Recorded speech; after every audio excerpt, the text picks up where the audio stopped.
Namaskar to all of you in the audience and also all my friends on the stage. I would like to convey my heartfelt thanks to the Pratishtan for inviting me to give away such a wonderful award, really.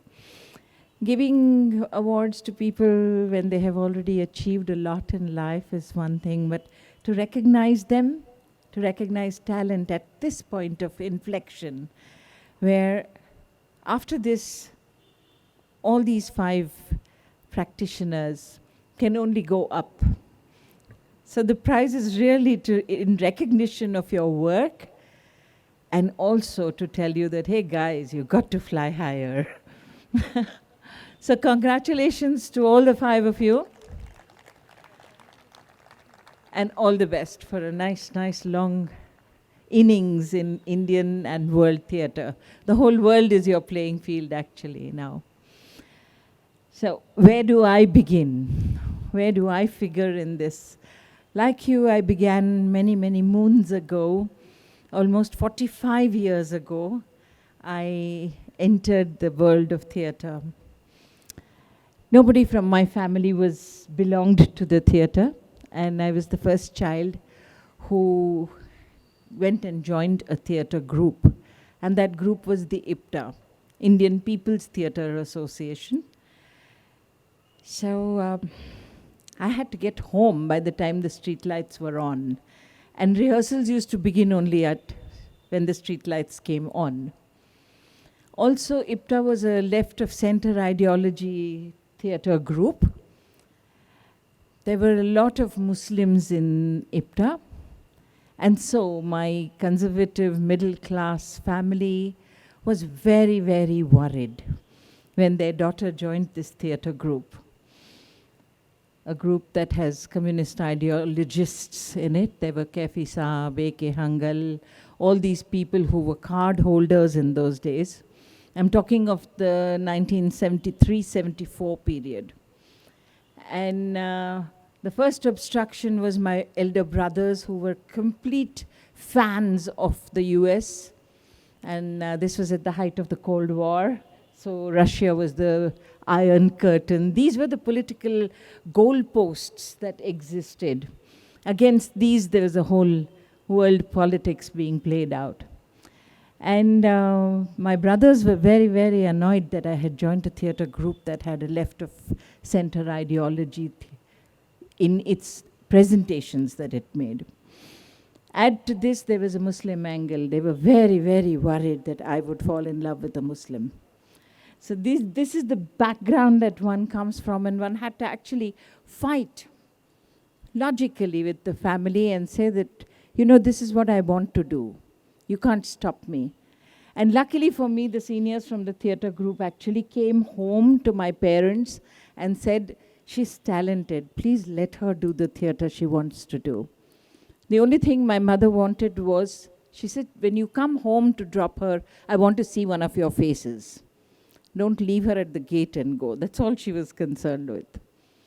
Well, starting with that kind of innocence, you just enter into a theatre group not knowing what you will confront, what you will learn, and definitely I did not know what I would begin, what I would become.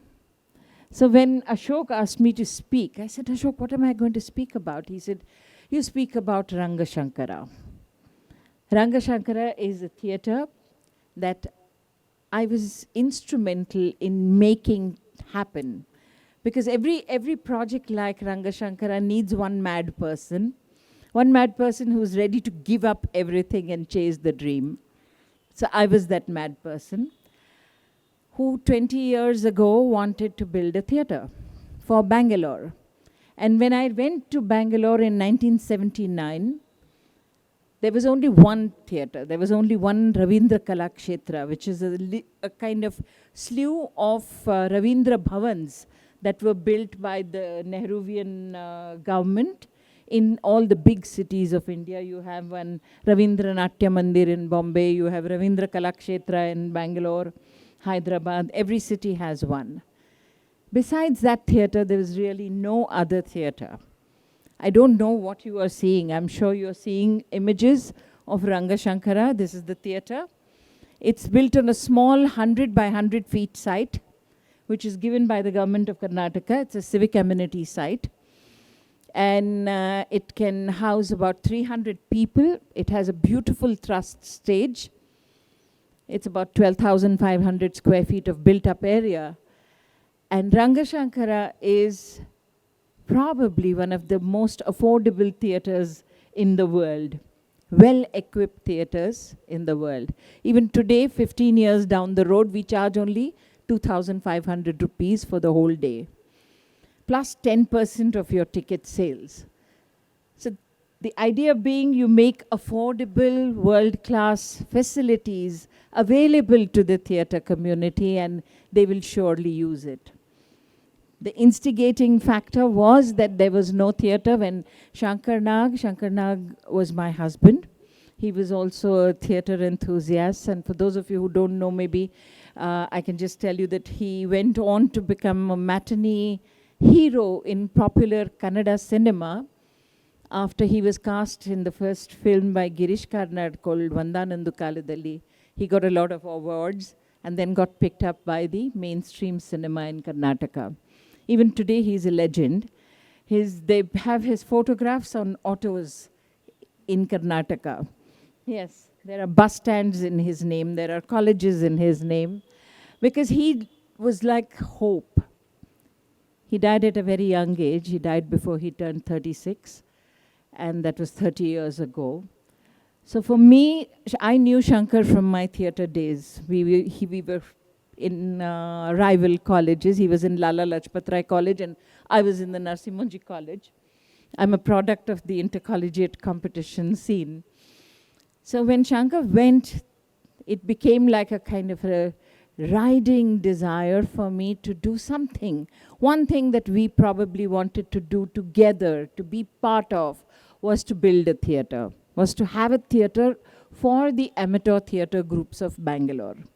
That was the deep driving desire. And after he went, all of us theatre friends, we got together, we formed a trust, and we started raising money. So this was more than 20 years ago. It was a very, very long haul trying to raise money, trying to convince people to give us money to build this theatre. Must remember there was a recession going on globally. Nobody was giving money.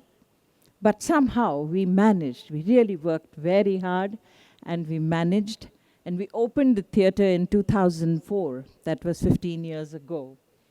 In these 15 years, we have had a show every day, except Monday. We have had a show every day. And that's more than 400 performances every year. The statistics are quite mind-boggling because we have had plays in more than 21 languages, more than 10 lakh people in the audience. What I wanted to also share was, when Ashok asked me to speak, I said, I'll speak about the Rangashankara factor or the Rangashankara ideology, what it does. I'm just an ordinary actor. I'm not from a big business family. I'm not from a big political family. I'm just an ordinary actor who wanted to build a theatre. I worked hard for it, and today the theatre is there. It's running for 15 years. This is the Rangashankara factor. It's the land of possibilities. I always tell my friends, don't wish for anything while you're standing in this building. It might come true. If you really think hard, you want to do a play, you want to do Cyrano de Bergerac. It's a big play, yes? You want to do it. If you think about it in Rangashankara, it just might happen. It has truly, truly taught me, who was an ordinary actor, to think beyond a personal gain, beyond being just an actor. Whenever I think about anything now, I always think about the larger picture. What will this do to Indian theatre? What will this do to theatre in Bangalore? What will it do to the actual community? Is there something more we can do? it's always has now become like a we factor. It is not about me. It's really not about me. This is capable of changing the playing field of the city of Bangalore. People are seeing theatre differently. Just one small theatre, 300-seat auditorium, built in a residential locality, made affordable, changes the whole social structure of the society that is wanting to see plays. We have young audiences coming because our tickets are affordable. We don't charge more than 300 rupees. We don't allow anyone to charge more than 300 rupees. So it is really affordable as yet. Though now this year the tickets have become expensive. It has become extremely difficult for groups from Bombay to come all the way to Bangalore. All the actors want to fly. And train is also not so cheap anymore. But for a team to come to Bangalore, perform and go back, they need to make ends meet. So now we have raised our ticket rates to about 500 rupees.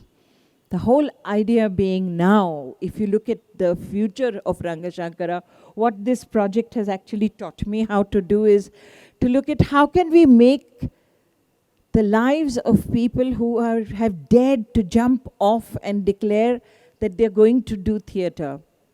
How do we make their lives sustainable?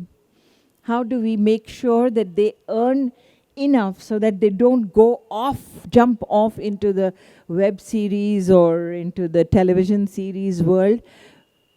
I don't use it as a derogatory word, but it is a market that can finish you off. It chews you, it sucks you dry. If you do one television serial that runs into 400 episodes, you're really good for nothing. And we lose so many of our good actors to that because we are not able to pay them enough money to retain them. So this year onwards, I'm really looking at talking to the industry people and seeing whether there is a possibility to raise enough money to keep in our coffers so that we are able to pay X, Y, Z number of people a decent salary. Incidentally, Rangashankara has only 9 people employed. These 9 people make theatre happen for 400 performances in a year. They make 4 festivals happen. We have a great engagement with children. We have a separate theatre for children's wing. I was invited to the Azim Premji Philanthropies. He has a philanthropy platform where all the money bags of India meet once a year. And he wrote to me saying, I want you to share your Rangashankara experience. So it was almost like I've become the poster girl for sharing the Rangashankara experience. And I do go. Anybody calls me, I do go in the hope that this is going to melt someone's heart. And this person might just do something for theatre. So I printed this little brochure and I went to this philanthropies program. And I was given 7 minutes to talk, but I spoke for 2 minutes about Rangashankara. And the rest of the 5 minutes, I was trying to make these big business heads of India understand that what India needs is more theatres. More theatres like Rangashankara, small theatres in B centres. Don't concentrate everything in the big cities. You don't need more theatres in Bangalore, Bombay, Chennai. Of course, theatre is required, but surely a small town like Jamnagar, a small town like Bhubaneswar do need these theatres. Imagine if we had a linked theatre network of at least 8 to 10 theatres like Rangashankara in the country. These sustainable livelihoods will become a reality. You would have that many jobs for artistic directors, for lighting technicians, for visiting troops. So I gave this little brochure to them and I also broke it down into how much it would cost. A single Rangashankara-like module can be achieved for a one-time cost of 15 crores. This is without the cost of the land. Rupees 1 crore per annum for programming, salaries, maintenance, etc. the impact of this investment will be a minimum of 75,000 people in the audience and 10,000 from the creative communities. As little as rupees 118 per person, $1.8, 1.5 euros to add value to lives to celebrate the human spirit. I call this the effect of Rangashankara on a person like me. I was called to speak about Rangashankara, but I landed up talking about having more Rangashankaras in the country, in B cities, so that one can actually share this with those youngsters out there. Share this bounty of young theatre people who are making good theatre in the country now, to be able to travel with their work all over. They need not have to perform only in the big cities. Just one project like Rangashankara, you need a physical space. Sometimes you need activity, but I really believe that you need a physical space. Every city needs this playing ground, which is meant for the art. You don't go to a lawyer and ask him to treat your tonsils.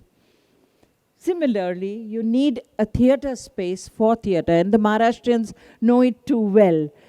Pune has spaces, but doesn't have one dedicated space like Rangashankara. So maybe what you need could be another space like Rangashankara, where the people who run it are only thinking about the art, and only things related to the art come here. Whether it is training more people or whether it is sharing your art, these hubs can, in smaller towns, actually speak to the people much, much more. Today is a very, very difficult time in the country, where people are being gagged, people cannot speak the truth. Theatre is a very, very, very live tool, and it can be used to just keep the youth of this country united, thinking, questioning, because otherwise I think democracy is in danger. There is a need. Theatre is the art that actually helps people articulate themselves, to speak against. I don't mean sloganeering, but to actually be the storm in the teacup. Theatre has that power. So if ever you are passing through Bangalore or anywhere near there, come to this little small heaven that we've built, which works 300 days of the year. Monday is the only holiday, and is a very affordable space. We want to be able to do much, much more in the field of theatre for children, because that is a neglected part of theatre in India on the whole. We need to have certain networks that will actually think about the kind of work that we create for the child who is born today. It inherits a different world. I know Pune has been in the forefront of work for theatre for children, especially with the GRIPS movement that Dr. Mohan Agashi brought to India many, many moons ago. But we really need to put our heads together and see what kind of work we are creating for children. I don't think I have more than this to say about my tryst with actually being just an ordinary actor who landed up in a city like Bangalore. I grew up in Bombay, but I got married and went to Bangalore. When I went there, there was only one theatre. And suddenly you realize that, oh, all I want to do now is to build a theatre. Having built the theatre, then you realize, oh, now this has got to be run. So an actor becomes somebody who begins to run a theatre. Girish Karnad used to always make fun of me. He says, you know, we lost a good actor and we got a bad administrator. That might be the case, but there was nobody else ready to give up all their work and do this, roll up their sleeves and do it. So I might say that I have learned how to administrate the space, and all I have is the good of theatre at heart. So I'm ready to learn. I'm ready to learn through mistakes. I'm ready to learn if someone's ready to teach me how to make this better for my theatre friends, better for my theatre community, and therefore better for the audiences of this country and everywhere else. Thank you so much.